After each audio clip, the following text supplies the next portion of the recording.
De vuelta en Negocios Televisión cuando son las 9:44, lo que quiere decir que apenas quedan 15 minutos para que termine la cotización en los índices de renta variable estadounidenses. Vamos a mirar cómo están cotizando esos índices en los últimos minutos. Continúan las subidas en la renta variable. Buena reacción del mercado, buen tono, no solamente ante las elecciones en Estados Unidos, sino también ante la reunión de la Reserva Federal. Nasdaq se revaloriza un 1,5%, el S&P 500 un 0,8% y el Dow Jones, que ayer subió con mucha intensidad, repunta un 0,15%. Nos vamos a ir a la entrevista, pero antes de eso les contamos una última hora, y es que la portavoz de la Casa Blanca ha comunicado que Estados Unidos va a seguir presente en los conflictos que ahora mismo se mantienen abiertos en Oriente Próximo y en Ucrania los próximos 74 días. Son los días que le quedan al presidente saliente, al demócrata Joe Biden, para permanecer en la Casa Blanca.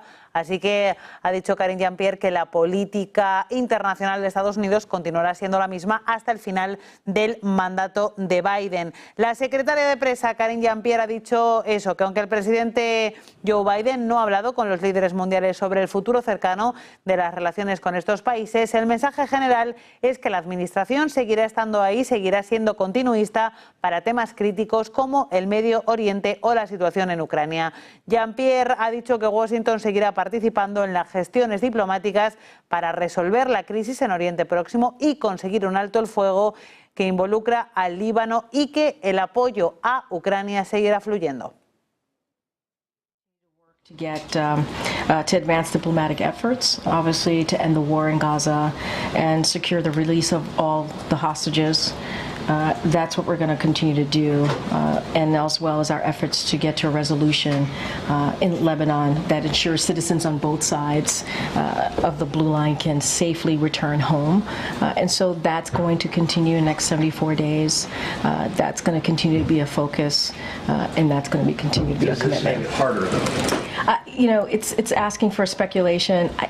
I'm not going to speculate.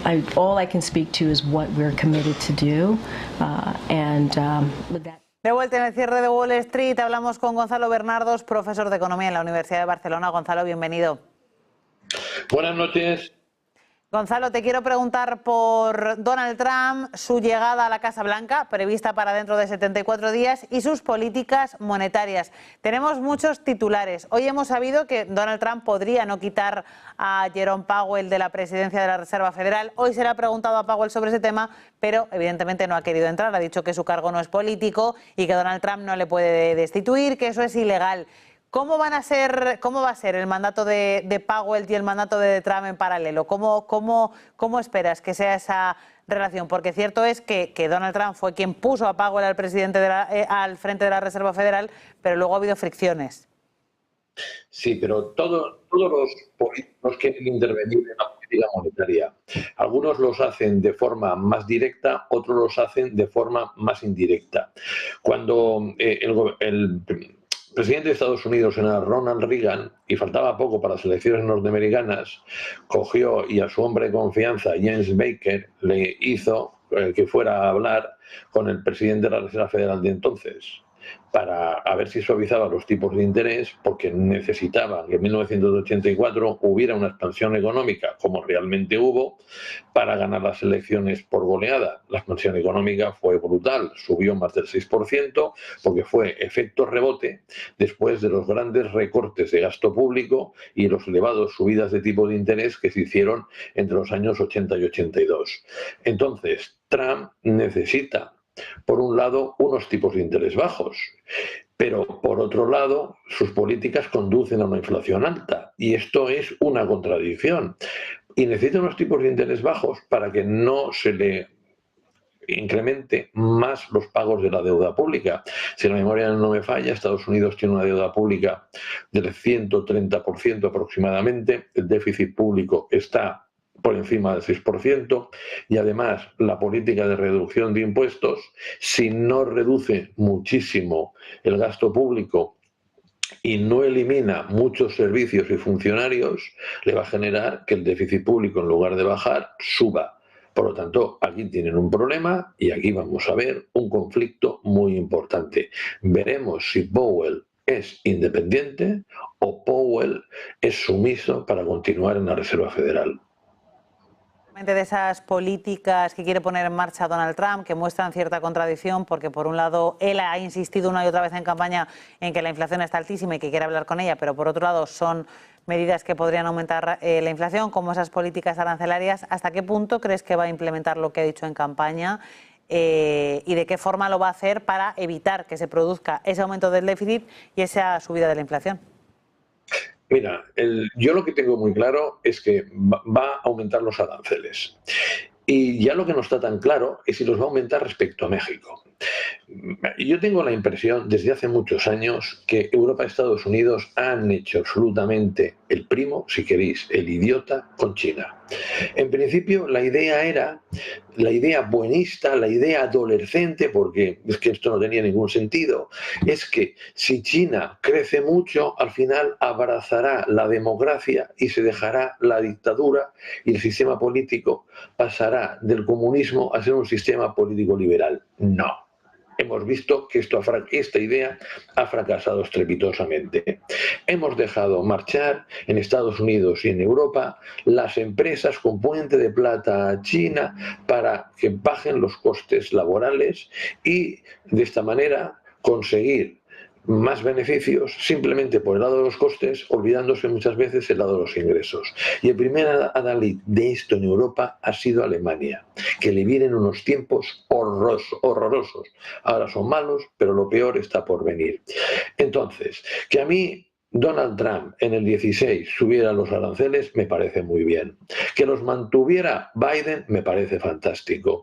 Y que quizá tiene que subirlos aún más, estoy completamente convencido.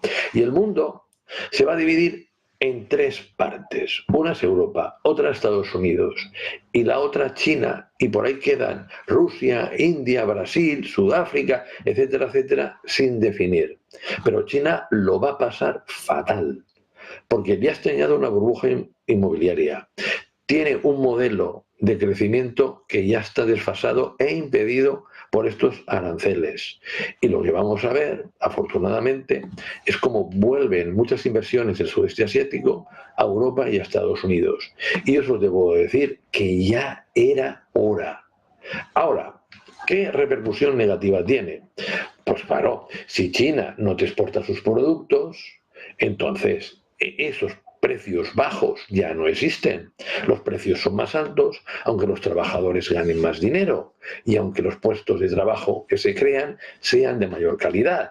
Por lo tanto, vas a tener una inflación más alta. Si tienes una inflación más alta, coger y reducir los impuestos, primero a las empresas del 21 al 15% y luego a las familias, pues la inflación, ojo, ojito, ¿dónde se te va a ir?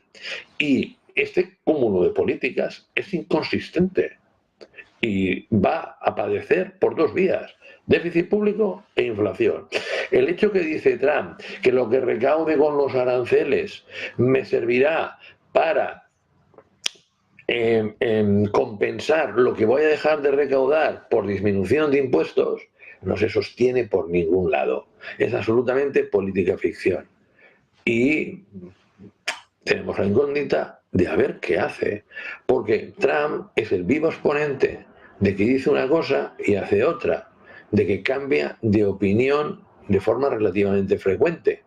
Y sobre todo, lo que a mí me llama mucho la atención es que si miramos la política de Trump en 2016, y miramos la política de Biden económica, no existen grandísimas diferencias. Los dos le dieron al gasto público, los dos pusieron aranceles y con los dos la economía española, la economía americana fue francamente bien, sobre todo si la comparamos con la europea y especialmente con las tasas de paro muy bajas. Cosa, Gonzalo, sobre la que te quiero preguntar, indicabas de forma directa que esos aranceles con China tienen sentido, pero te quiero preguntar por los aranceles a México. Ayer hablábamos con un experto que nos decía que los países de América, de Centroamérica y del Sur de América pueden sufrir sus economías con las políticas de Trump. Mira, es que lo normal, si Trump tiene una política arancelaria consistente, es que le pusiera aranceles a México.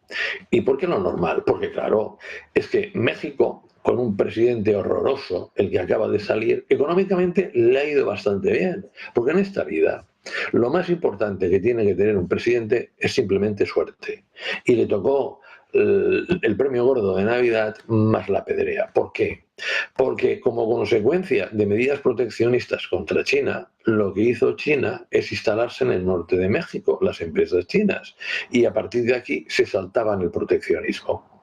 Entonces, tiene una vía de agua Estados Unidos espectacular. ¿Por qué? Porque los salarios de los mexicanos son algo más altos que los de China, pero mucho más bajos que los norteamericanos. Y si el objetivo de Trump, cuando dice que quiere volver a que América sea grande, es que sea una gran potencia industrial, que ahora ya no lo es, entonces tiene que tapar esta vía de agua. Y eso significa, pues prácticamente romper el NAFTA o, de alguna manera, limitar muchísimo ese acuerdo de libre comercio. Y aquí México sale espectacularmente afectado. Esto lo demuestra ayer mismo la caída del BBVA. Cuando los inversores les coge un ataque de pánico, porque no se esperan, como mínimo una parte de ellos, que ganara Trump, dicen, bueno, ¿quién son los que más pueden quedar afectados con la política de Trump? En primer lugar, el BBVA, porque es un banco mexicano que opera en España. No un banco español que opera en México. Pero la principal fuente de beneficios es de México. En segundo lugar, claro, Europa va a salir perjudicada. ¿Pero quién? Sobre todo Alemania. Alemania es quien de Europa había sacado mayor partido de la globalización. Pues ahora que está mal, horrorosa. Porque adiós a las exportaciones de Estados Unidos, adiós a las exportaciones a China, porque no le puede comprar, porque China está francamente mal. ¿Dónde va a exportar? Tiene que cambiar drásticamente su modelo de crecimiento económico. No se cambia de la noche a la mañana, lo tiene fatal. ¿Cómo tenemos a Francia? Horrorosa, con un déficit público descontrolado. Italia, el déficit público está por encima del 7%, el del año pasado. Oye, ¿qué esperamos ahora que la política de Trump repercuta sobre Europa? Pues esperamos que disminuya el crecimiento económico de Europa. Entonces, ¿qué palancas tiene Europa para mejorar el crecimiento económico? Uno, la política fiscal, pero aquí te salen los alemanes que te dicen, ni hablar, aquí lo principal es el déficit público. Otra idiotez, una vez más. Y solo nos queda la política monetaria. Por lo tanto, vamos a ver en Europa tipos de interés próximamente bastante más bajos de lo que habíamos pensado si Trump cumple lo prometido. Porque es la única manera de que una buena parte de Europa consiga un crecimiento relativamente moderado. Ah, y ojo, de los menos afectados por el trumpismo y los aranceles está España. El aceite sí y 4 cosas más. Pero nosotros nos libraremos, pero Alemania, Francia, Italia, la que les espera, principalmente Alemania, está mucho por ver y nada bueno. Pues Gonzalo Bernardos, profesor de Economía en la Universidad de Barcelona, gracias por acompañarnos. A vosotros. Pues vamos a despedir ya la sesión, vamos a terminar este programa contándoles una última hora, y es que Trump le ha dicho a la cadena NBC que aún no ha hablado con Putin, pero que piensa que lo hará próximamente, todo después de que Putin durante ese